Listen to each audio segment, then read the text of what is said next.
nyonso bazolanda biso na chaîne na bino bolinga mingi Diebilaka TV. Toza lisusu awa na Docteur Afonso toyoki ke Docteur Afonso akutana na Nzambe ngai pe na yebite so eza ya solo toyo oyeba ngo lelo na ye moko Docteur Afonso toza na yawa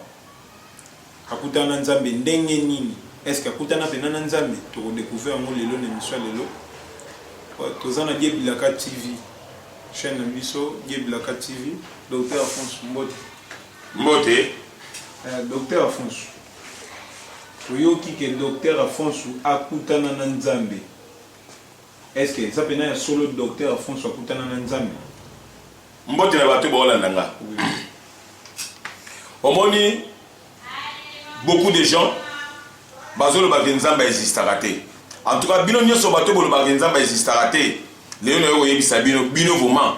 boza ba imete. Boza batute. Po mbwa kutu ataka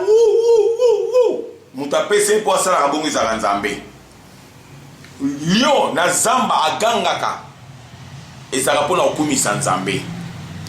Nzambe atambolaka na ba preuve. Bato ebele bakamo aninga na lakisa ba témoignage. Balobaka ndenge ni docteur wala lakisa ba témoignage. Pona za docteur na Nzambe. Pardon, to kati Docteur Malobate, banzambe baze belé na mokilo. To lo bela bena Nzambe nini? Po Docteur logike okutana na Nzambe. Nzambe nini? Est-ce que Nzambe o kela di kolona se to be Nzambe mususu bonga na edité Docteur Meka poe. Côté si biso. Tant nazolo ba bino Nzambe. Nazolo ba bino bien Yahweh. Nazolo ba bino bien le créateur ya mokili o mobimba. Nazolo ba bino Nzambe o atinda Yesu Kristu. Oyo Yesu Kristu azongisaka molimo na ye pa ya Nzambe wana Yahweh. Ngai na yeba aka Nzambe wana moko. Na yebi te bino ne boyebi ba Nzambe na bino wana ba bikeko na ngana yebi na nga bango te. Bon Diebilaka mutaza mutatembe. Diebilaka mutatembe. Docteur pena lobi azolo yola Nzambe pena likolo na se. Pasala likolo na se to ka docteur. Nzambe o asala likolo na se Yahweh o nazolobela. Oyo atambola na Moïse. Bino bokolo bakutu ke Moïse kuta amonaka ete amonaka mukongo. Oui ba. Komona mukongo ngo ba komona déjà mutu. Po mutu ayebi vona nga. Soka moni nga kote kuna na zoloba. Amonika mukongo aloba ke wana eza Docteur Afonso. Po ayebi déjà vona nga mukongo na nga ela kisandenge image na nga ezalaka déjà.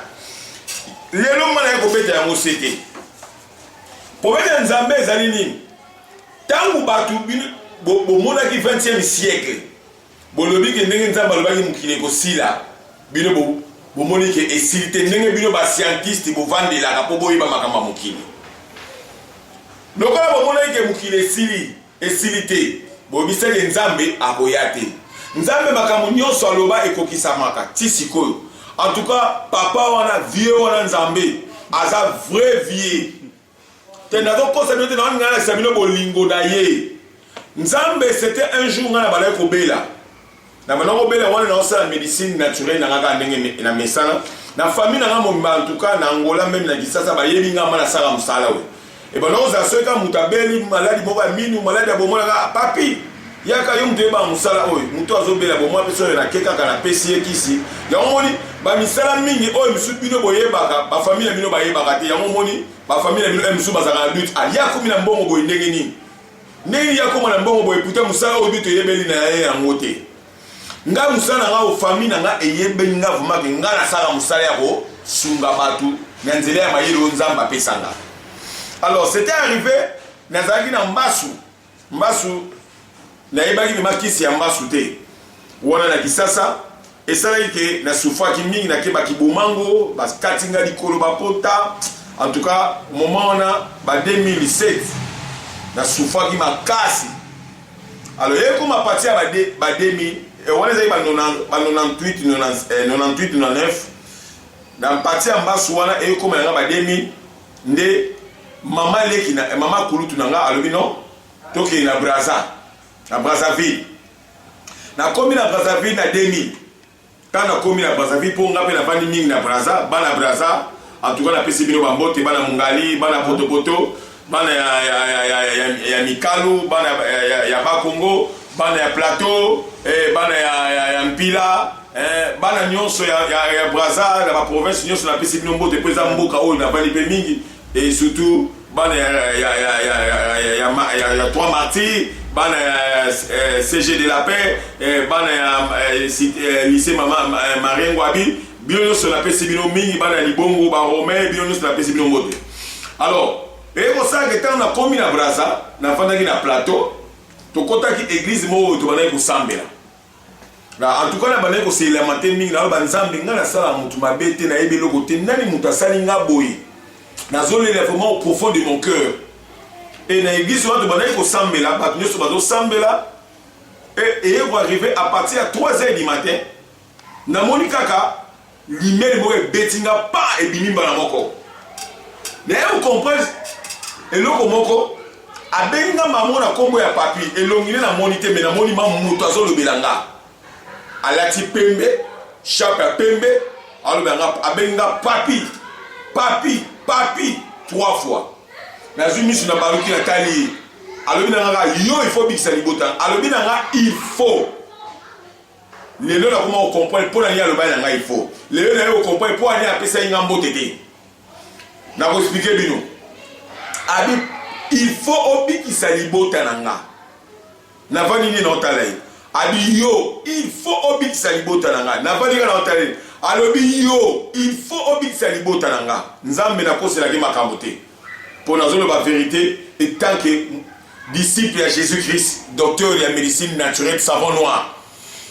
na balusi siko elongi na tala batu oyo bazo yemba pour l'adoration ezali makasi natali bango nyonso bazoyemba natali mama kuta lali nanga pe l'église alali ngalo est-ce que batu oyo bazomona makambo nga nazomona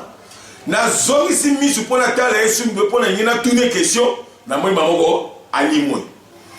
au fur et à mesure na sali musala yo na yesu ko mitu na bi mpo na nini apesa nga liboso mbote te mpo nzamba yebi ke nga naza ye akoki kopianga mpe mbote te mpo ayebi ke oyo nga naza bilanga na ye nga naza masuwa na ye nga naza mwa na ye nga naza ndeko na ye naza leki na ye naza yaya na ye naza papa leki do naza nyonso mpo na nzambe naza esclave na ye naza nyonso eloko nyonso oyo atinda nga nasalaka yango motana naoleka na tv na oloba bino ke nzambe mutu akutana nga naoyebisa bino naosala bino bajete naoflate bino te mpo bino boya centre mpo lobiko ya mutu ezalaka ye moko mutu oyo alingi kokufaka ye moko mutu oyo alingi kokufaka ye moko lobiko ya mutu ezalaka ye moko yango nazoloba ke nzambe nga nakutana na nzambe kaobenga nzambe nga nakutana na nzambe alors yango eloko alobaki na nga alobaki na nga il faut mpo nini atiaki makambo kati na nga donc yango moni nga mpe nazoyebisa yo il faut cancer ya prostate wana ekosila il faut sida na yo wana esila il faut stérilité na yo wana oza nango esila il faut maladi oyo batia na mutu esila il faut ba complication oyo monaka na butu ya ba mari de nuit ya ba femme de nuit il faut esila il faut ba don de bichiga libumo sala ko passe ba règle réglera les sociétés 15 ans 20 ans au côté de ménopause précoce donc il faut maladie oyo za nango esila il faut covid 19 oyo zo bela esila ozo na bien tant on a coûté na nzambe ngai na yebaki na ngaka ke amsusu ndenge na sala na buko kuna kipaki na ngatenga amsusu ba makamsuka ndena saka etange encourager en tout cas biloko nyonso na bana osala na vie na nga na eshwara te so na bandika yo na bandi koteka mapa yebaka na koma mkonza bateka mapa donc so na bandika kwa do ube sirage yebaka na kozasiste na eloko wana etikala na vie na nga yango wana alors na ebe kosala chose na ye kozonga na braza na bi loko na bana osala makambo ebele na braza na omona kaka makambo ngo nazobunda na bi non nazonga kisasa reculer pour mieux sauter nazongi na kisasa tana komi pe na kisasa batata mosala babi non yo musala oyo salaka esenga il faut ozonga na mboka na biso kuna na Angola kuna nde vraiment osala musala bien po awa na kisasa bato ebele abaza ba venturier nga bien le connaissaki rendez-vous oyo tata mosi mutayisenga il faut na kende na banaye kozela au moment oyo ekomaki opportun nazwaki susu baptême ya mai na campus babatize ngai na kombo ya Yesu Kristu nazwi baptême wana natikaki makambo nyonso oyo ngai nazali kosala ya mabe nalobi ma 8 fois 6 nzambe ngai naokende na yo zala liboso na nga ngai nazala na nsima lakisanga nzela nakendeki nayaki ka na kisi moko mibale boye oyo nasalaki preuve na mbanza Congo kisi wana na pesi mikonzi mibale babiki pe ndenge na ya banda na kota Angola nde na yaka wana batunanga tikete batunanga teke vose da honde ndenge na longwaka deja na mbanza Congo tina rio loge donc ngai so na oleka na nga police azo tuna ngate azo bakaka ki so batune muto bo tune document de na bia c'est même sont bandits de loin de pas compliqué je cause pas ça sont pas ça ndenge balota so batalinga ka boy po ndeko na nga muto yaki kozwanga na jeep donc so batali na kiti jeep batemika la frontière jeep so ndeko na nga ki présenter ba document so ka babenga nga bazo tuna nga document na comprendre que c'est que na tambali vraiment na nzambe na eko banda musala oyo au moment oyo na ngina banda nazali na mbongo ya financement pour na sa publicité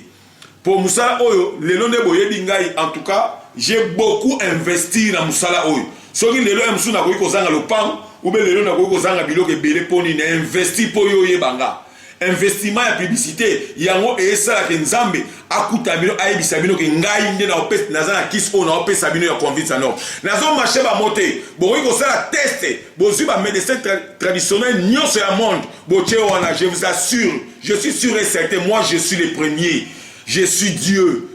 qui est en moi atienga na elembo oyo nga na opesa kisi oyo et puis makambo ezosila nakutana nzambe nde mutu ayebisanga nga sikote nakomi kosala médecine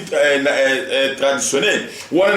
nazali na mbongo ya publicité te nake kosala ki sécurité na nganda Monique à l'époque po nasalaka mpe makambo ya bitumba na bandaki koapprendre baarmation do nazalaka liter nazalaka judoka nasala boxe babiloko nyonso eti ndenge fona luka mbongo ya publicité na komi place na osanga omona papa François Yuma yo to finga ga na TV ko sakana te au grand boxer mama na met continue na oko et ko sala ke na komi na nganda Monique wana à l'époque bato ba yebi nganda Monique ba yebi penga na koti premier jour deuxième jour troisième jour ma kile panzana ki na niveau mukete ba bandi ba yona ngambo na tunisiko nzambe la bi nzambe au place yo tindinga yango nzambe yisinga bi place na tindu yango yo il faut la formation sur aw to na oyo sabino mabie bilelo bana nzambe boyoka omoni pona ngai lelo na tele ma liboso ya mauvais esprit ya mari de nuit ya femme de nuit pona lo ba ke femme de nuit akolongwa po nzambe alekisanga na kati ya zamba oyo David abundaka bitumbana na ours donc nazwa formation yango moni lelo tango na sabino bi malade e banga kanga ndenge na olobela confiance na ndofi bonenga za wana zo banganga ayeba de akabi papa akolongolanga naza sûr et certain na Yesu Kristo aza kati nanga na bandi ko sa musata na tuni nzambe ngabi nzambe place otinda kinga yango nzambe abi nanga oui place na tinda ki yango ngabi ka mutu ekata na kaka na bandi ko beta babandi so na beti likofi moko ko ikao na beti mata moko ko ikao donc na sali musala na ebisaki nzambe ngabi na osala kaka 3 ans na otika na bandi pe nganda Monique yango na 2007 2008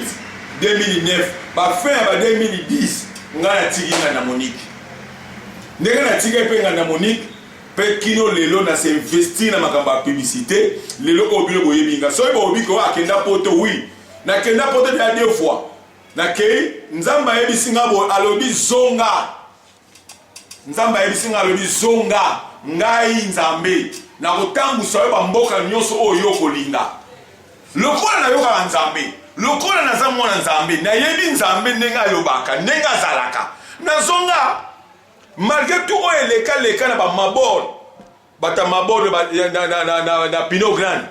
makamuni oyo bango basali te na spiritualité bato bakomi kobengana na bato ya maladi oyo baza koya na Pinot Grande bazotinda bango epa banganga na bimana na yebisa mutu moko abandaki kosamaka nga bi yo ozosakana musala oyo ya nzambe yo na kotuna ote 3 jours ka ndenge ozosala na yoka mpe kaka na mutuka moko eyo na pa etuta mutu wana akufa nga naza na nzambe ya solo nzambe ayebi ngai l'éternel des armées oyo nyonso bato balobaka wana o boyeboye o abimaka na basi ya bato oyo asala boye basalaka bongo mpo nini eza balangage satanique mpo nini bakalmine bongo mpo babebisa bana nzambe bakome mpa na nga te na ojaenda babundisi nga na niveau ya liboma na beko wana nazalaki parti wana nyonso beaucoup de sorciers de awa nazali mpona loba vérité beaucoup de sorciers bakoseli nga bake kofunda ngai oyo ngai nateka badrogue oyo ngai na fungola église oyo ngai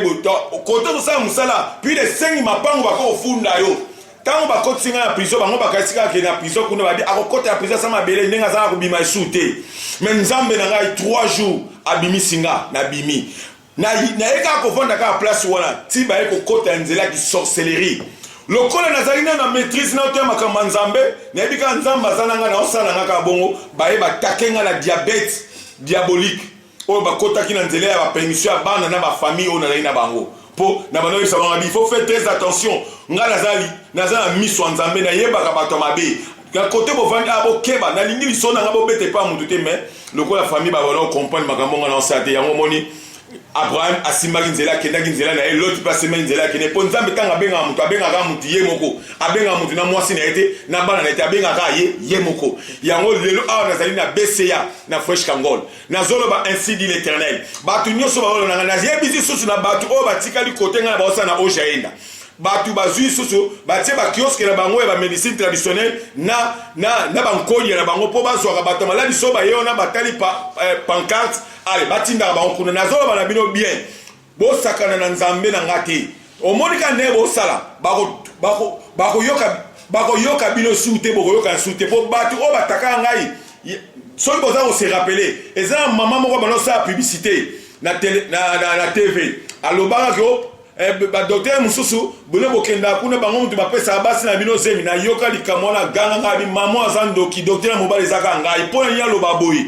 mutu moka benga TV papa yo toki mana basi songa biyo kanga mbanga na yo nga nazali basi basi bele pona na ko bimaka na mwasi na yo sala bimina mwasi no sengi mwasi na linginga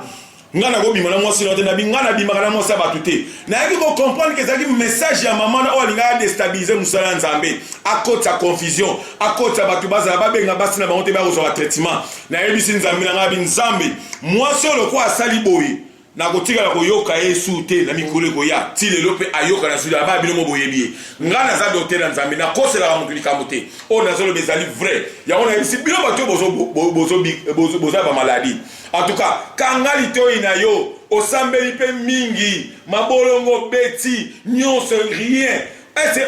olobe pa nzambe olobe pa passer na bino ko ngana longola ba semi go na beta bato TV tuzana TV Diebilaka TV tuzana Diebilaka TV le docteur François Lobia ira ko ba vérité le côté zate azolo baneka simplement vérité docteur François to lo ba vérité on lobi le to lo ba vérité pona docteur nzambi azamna bande kolanga sono zeli sabino nzambe mtema nga ezotona na sengo na ngana yebi sabino nzambe soka za nani nzambe bomona ka ete bomona ke na bilembo lolengi ngana la kisabino témoignage na la kisabino témoignage ponini na bikisa batu na nzela na nguya nzambe wana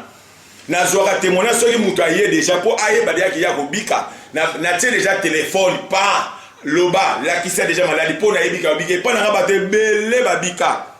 témoignage nyonso ngana la kisaka même na la kise o ndenge abika kite na suka so na la kisaka ndenge bande yeba ke mutu na sabika nzambe na yebisa bino azali oyo azali nzambe azali vivant nzambe amonanaka nzambe okoyeba ye na kondima o ngana ndimelaka ye nzamba za nyonso oyo tozali lelo po bino boyeba nzambe po bovandi na mabele oyo po bomoni sanza yango nazoyebisa bino même étoile même sanza même mo ekumisaka nzambe nzambe po na nga aza nyonso nzambe po na nga aza bolingo yango bato balobaka papa foso azalaka cher papa foso te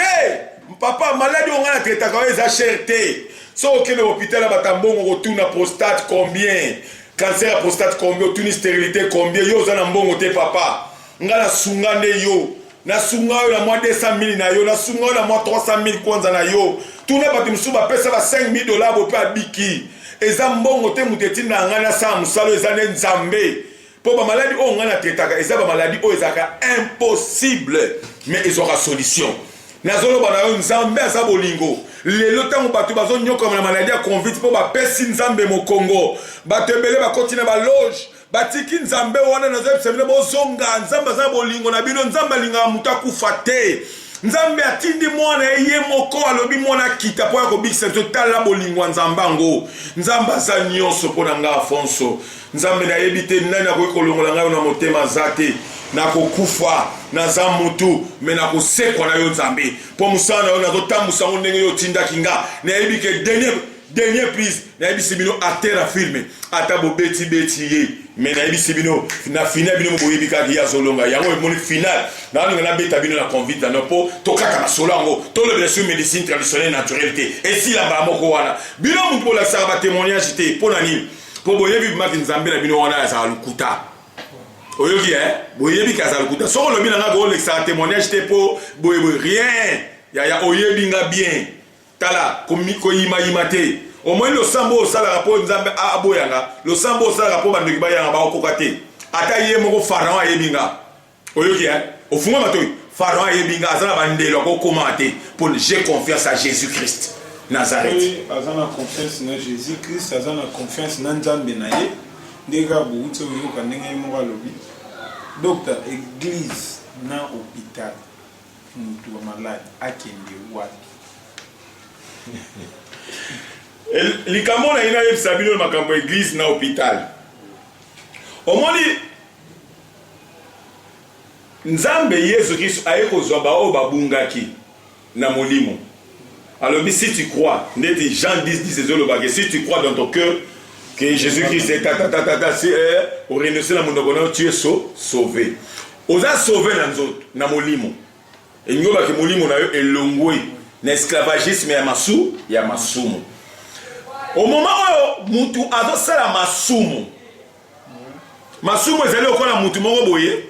alati caleçon te na peni na ye mais ake kosuba na place oyo basubaka ya kovanda ya pia wana ezali salite ntango aye avandi na pia wana basalite wana oyo masuba ezobeta ye ezokota ye lelo lobi au moment oyo azosala baexamen te mpo ayeba te ndenge nini pia wana ezali ube ndenge nini nzoto ne ezali ndenge ezokota yango moni lobi ekopesa ye gonocoque epesa ye syphilis epesa ye saut d'épice epesa ye bainfection moko incurable bainfection wana ekomi komemele bamaladi ebele mpo source ya bamaladi nyonso ezalaka infection ti mutu wana akosala nini akokufa mutu ayambi Yesu Kristo akomi mwana nzambe wi alongwe na esclavagisme ya lisumu elingi oloba nini ye akomi kodomine sikoyo lisumu du yango nzambe alobi moma nyonso ifo tosengaka pardon alobi sans la paix ou la sanctification mutu moko akomona elongi ya nzambe aza te la paix na bato nyonso ndenge naza na bino la sanctification lingo bake narenyosaka na mabe ntango nyonso mabe evandaka kati na nga te ozolanda maladi nyonso evandi na nzela ya lisumu ozolanda nga na manque de connaissance nalobaka mingi nalobi ke sur 100% eza na 80% bazokufa mpona lisumu 10% mpona volonté ya nzambe mpo bazangi connaissance mpo bayeba e 10% etikali mpona manque ya connaissance ozolanda nga alors moto esengeli asala nini ayeba nanu nzambe maladi soki ekweyi ake epai ya munganga j'espère que bato ebele bazopesanga raison lelo na kati ya hôpital na kati ya église esika bato bazobika mingi ezali na hôpital na kati ya église bato bazokende baza koenseigner bango la foi bazotangisa bango la foi bazoloba ke la foi est une ferme assurance des choses qu'on espère, une conviction de celles qu'on ne voit pas. Oui, bazotangisa bango la foi. Mais na kati ya hôpital bazotangisa ba maladi foite. Maladi bazwi kisi moko ya pirate utaki na Chine. Eza na tonga. Tango baye na mukaka ndenge azobela ona. Atangi na foite. Mais bazwi ka kisi basala nini? Ba pesier. Maman maladi ona abimi na kati église. Et na kati ya hôpital. Tango abimi bongo, elingo lo banini? Foi ya maladi wana yango ne mutu esali ke tonga wana ekota epo ya sa nini abika. Mais comment fait-il que na kati ya église boza kotangisa bato foi soki na kati ya hôpital bato bazobika ebele batangisa bango foi te. D'une part lelo ba église ebele ba serviteur mingi ya nzambe bapesi nzambe mukongo nazofinga bino te je vous dis la vérité repentez-vous nazoba bino ke botika banzela wana nazoba bino ke c'est le temps. So hotel mingi convince à neuf batu mingi oyo kaka ya mine bakufi na okosa mutu te batu ebele oyo bakufi ezaka batu ya mine ba pasteur bani Ce hôtel ya confiance non ezali maladi ya nzambe te. Po nzambe atina mutu te akufa. Nzambe alobi ke mutu akitisaka mikolo na ye à partir Adam akufaka na 930 nzambe akitisa abiki to sukaka na 125. Au plus ou moins 140. Alors, ceux qui sont cocatés, les jeunes qui sont mingi na âge mike po ba jeune mingi ba kota kisi, ba jeune mingi ko se masturber, ba jeune mingi bazo mela ba kisi po na ko se satisfaire basi na bango et ba jeune mingi bazo simba ba portefeuille ya magie po bazo mbongo, ba jeune mingi bazo lekisa ba zemi y compris bazo yoka na basi na bango ba ndako. Donc mutu nyonso o azo ke na ndaka nganga ngolo ba ke na ndako ya satana. Mutu nyonso oyo azokene na ndako oyo ya molili elingo oyo bake amipesi na ye pa satana. Satana aza wana Pharaon aza na mpona koboma mutu nyonso oyo amipesi epa na ye ata apesi yo bamapango ate oliaki banye yebaka ke oza na marke na ye deja na elongi lobi ye mutu akolia ndenge aza kolia bato nyonso oyo bakotaki de na kati ya maison yango abimisi maladi ne ya covid ya nov ngai na lobi Goliath convite ça non comment on a kokufa na nzela ya Yesu Kristo azala kati ya bomoi nanga. Ouais, c'était le docteur Alfonso Binomo Boyoki autika koloba simplement vérité. Nyo sur le beza vérité. Pour s'abonner massivement à la chaîne Bino Bilaka TV. Quant à moi, on se retrouve en prochain numéro. Ciao.